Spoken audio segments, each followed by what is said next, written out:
Essa sigla de 3 letrinhas vai fazer muito mal a você nos próximos anos.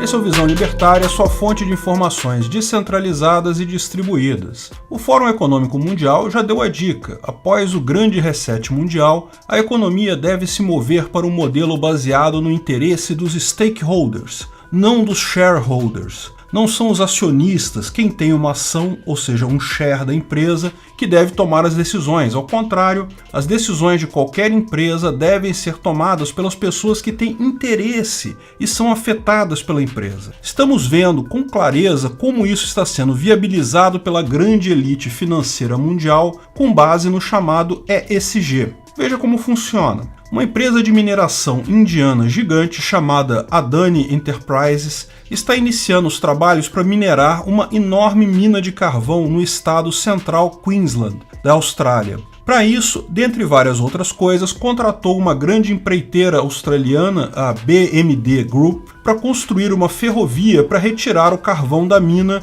até os centros de processamento e venda. Até aqui, apenas mais um empreendimento como outro qualquer, em que grupos de investidores gastam uma enorme fortuna com vistas a lucrar muito mais adiante, com a extração e venda do carvão da mina. Mas existe um problema. Como toda atividade de engenharia, a construção da ferrovia também requer seguro. Porém, a BMD não conseguiu fazer seguro com nenhuma das companhias financeiras australianas e mundiais. Não é que tenham cobrado caro pelo seguro, não é que tenham exigido alguma coisa, simplesmente não querem fazer o seguro. E não querem fazer o seguro com base na ESG. ESG é a sigla para Environmental, Social and Governance, ou em português, Ambiente, Social e Governança. Uma sigla que contém vários princípios que muitas companhias financeiras têm adotado no mundo todo. Esses princípios surgiram, na verdade, na ONU e em países da Comunidade Europeia. Não são obrigatórios, apenas sugeridos. Além disso, tais princípios, apenas por sua definição, não são ruins, né? É bastante interessante que pessoas adotem princípios ambientais em sua operação. Ninguém quer empresas que emporcalhem o meio ambiente, ou que pensem nas consequências sociais das suas intervenções. Também parece uma coisa positiva. E mais do que isso, que tenham bons princípios de governança, ou seja, sejam bem administradas. O problema dessas medidas é que elas têm sido tomadas, se não por leis coercitivas, por forças muito poderosas dentro desses grandes conglomerados financeiros. Não se trata de uma decisão natural do mercado, mas de uma imposição velada de agentes políticos poderosos. E o motivo pelo qual eu digo isso é muito simples. É da natureza do mercado oferecer alternativas. Mesmo que muitas empresas de seguros se neguem a segurar um projeto devido a um critério X, sendo que esse critério não afeta o lucro, torna-se extremamente interessante para outras empresas de seguro atenderem exatamente esse mercado, porque agora há mais demanda que não é atendida nele, isso dá mais lucro. O fato de todas as grandes companhias de seguro adotarem a exata mesma política para o mesmo lado mostra problemas sérios de cartelização ou influência governamental. Lembre-se, o poder dos estados não se resume apenas a leis. Eles são perfeitamente capazes de usar medidas coercitivas diversas. Nenhuma empresa sai ilesa de uma auditoria da Receita Federal em país nenhum. Os próprios estados garantem isso, criam tantas leis com tal grau de subjetividade, algumas até contraditórias, que é absolutamente certo que, se resolverem te auditar, você vai sair multado ou pode ir até para a cadeia. É uma ilusão essa ideia de que, não, eu pago todos os meus impostos direitinho, posso dormir tranquilo. Vai nessa! No dia que o Leviatã resolver ir atrás de você, pode ter certeza que acham alguma coisa. E nesse sentido, é muito fácil o Estado obrigar empresas a fazer coisas. O pior desse movimento ESG é que ele tem crescido muito, principalmente entre empresas financeiras. E aqui a grande questão. Praticamente qualquer grande atividade humana precisa de financiamento, precisa, no mínimo, de seguro, muitas vezes de empréstimo ou outras formas de financiamento. Se esse pequeno cartel de empresas muito ricas resolver definir padrões não usuais para a economia, em última análise, pode facilmente controlar toda a economia mundial, ou pelo menos tentar. Portanto, eu não acho ruim que empresas abracem princípios não financeiros, afinal são empresas privadas, podem optar por escolher quaisquer princípios que achem convenientes para si. Mas quando todas as grandes empresas de uma área fazem isso, principalmente uma área tão importante como o seguro, sempre no mesmo sentido, com os mesmos princípios, a coisa soa mais como controle estatal do que como liberdade empresarial. Tomar decisões de mercado indo contra a lógica do lucro é algo ruim, não é algo positivo como algumas pessoas podem pensar. Pelo motivo simples que o cálculo econômico é o que permite o funcionamento efetivo da sociedade.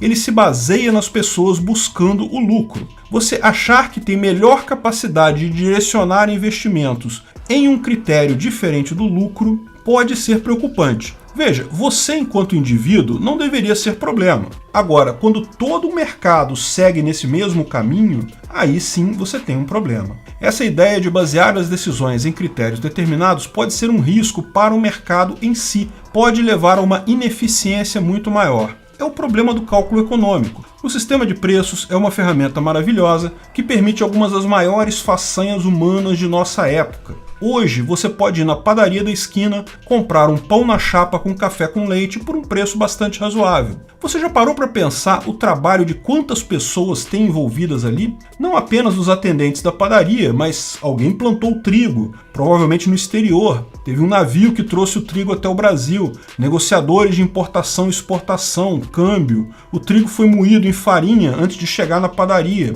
A manteiga foi produzida provavelmente no interior do estado, mas teve que ser coletada numa fazenda, processada em uma cooperativa, embalada, transportada. Da mesma forma o leite. O café também foi plantado, provavelmente em algum lugar do sul ou sudeste do Brasil. Teve que ser assado, moído. Isso sem falar nos itens não consumíveis. Alguém teve que produzir a chapa da padaria. Alguém fez o copo que servira o café com leite para você. Olha quanta gente envolvida no seu mero café da manhã. Se alguém tentar fazer isso tudo funcionar, dando ordem diretamente para as pessoas, simplesmente não conseguiria fazer isso. É o sistema de preços com cada entidade no meio do caminho visando o lucro que permite que uma engrenagem tão maravilhosa assim funcione. Mas daí você vai falar, olha, mas o preço dessas coisas está caro, esse pessoal está buscando lucro demais, estão deixando tudo muito caro. E isso é o seu erro. O que deixa as coisas caras é exatamente a ineficiência nesse processo. São justamente as decisões tomadas não visando o lucro,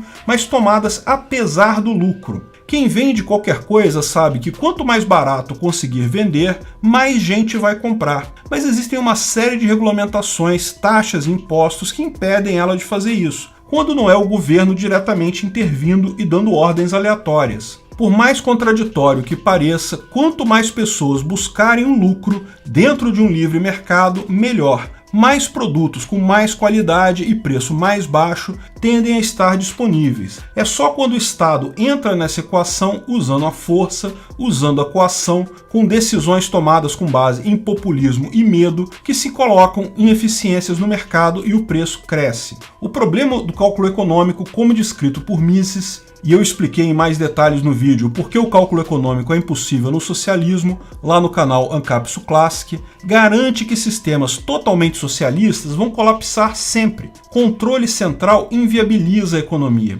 Mas ele também diz que quanto mais interferência centralizada tiverem no mercado, quanto mais tentarem centralizar as decisões de uma economia, mais ineficiente essa se torna. Menor crescimento e povo mais miserável. Então, embora tentem te vender esse negócio do ESG como uma coisa positiva, olha só, grandes empresas financeiras estão cuidando do meio ambiente, exigindo interesse social. Lembre-se sempre, quem está pagando por isso é você, com uma economia menos eficiente. E lógico, para quem já é muito rico, quem já está bem de vida, a ideia de cortar um pouco do seu rendimento para favorecer o ambiente e causas sociais pode parecer um sacrifício bastante razoável. O problema é que uma economia menos eficiente atinge de forma muito maior os pobres do que os ricos. São as pessoas que têm pouco a perder que estarão perdendo mais, tendo como desculpa a ideia de que precisamos salvar o planeta, precisamos fazer um novo reset, uma crise que não necessariamente existe. Aliás, sobre o aspecto ambiental,